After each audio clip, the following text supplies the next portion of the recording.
first off, Cam is a Cowboys fan.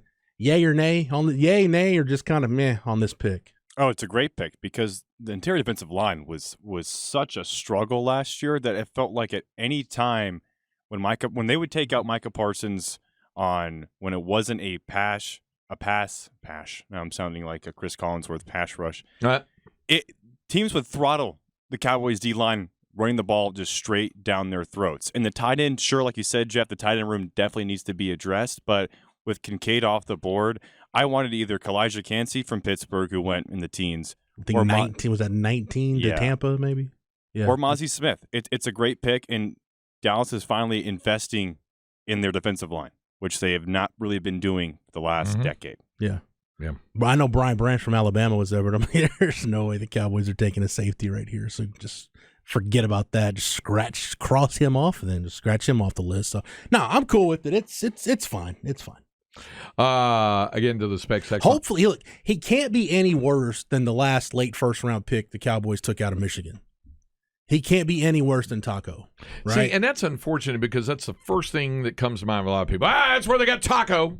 Okay, yeah, it is, but that doesn't mean this guy is gonna wind up like Taco Charlton. It's like those who are like, when's the last Ohio State or Alabama quarterback that's been good? It's like Bryce Young and C.J. Stroud are not Mac Jones and who is Justin Fields isn't doing all that bad right now. Yeah.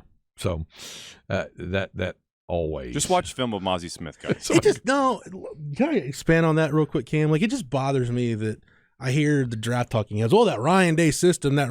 Like, you realize there's more crossover now between college offenses and NFL offenses than there's ever been before in the history of football. Right? I don't know. Maybe you go back to like some single wing days. Maybe there was more crossover there, but the quote unquote people just like, they run the spread. Everybody's running some form of spread offense. It's just, do you like to run? And what personnel groupings do you favor? Are you a tempo guy? Are you not a tempo guy? It's all the same. And I think these quarterbacks conceptually, and I think that's a big misconception about these quarterbacks is, they're spoon-fed everything. No, not necessarily. You talk to some of these guys, especially like the air raid guys. Like if you play for a Lincoln Riley or a Dana Holgerson, or even when Cliff was at Tech, they ask their quarterbacks to do a lot. Mm-hmm. Craig, you know this from being in some of these pregame meetings with coaches. Like you've got to know protections, you've got to know route tree, you got to know everything. You got to know where you're audible, where your hot read is, like the whole deal. It's not just, they're not just spoon feeding it to you.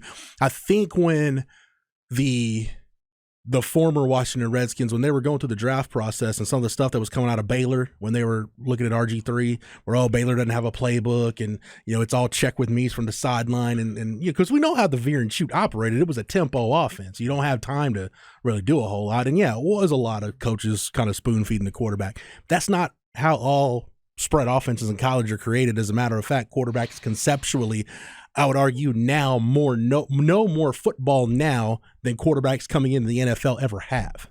Yeah. So I don't buy that it's a system deal or anything like that. I mean, for years, people were like, Jeff Tedford quarterbacks can't make it in the NFL. Look at Achilles Smith and all these Oregon guys. Yeah. Aaron Rodgers was a Jeff Tedford quarterback. He did all right. Mm-hmm. So I don't buy that system for stuff. The same reason, like somebody said, and I like your use of words, the soft taco Charlton pick gives me eerie flashbacks. Can't trust a Michigan D lineman. Really? Heard of a guy named Aiden Hutchinson?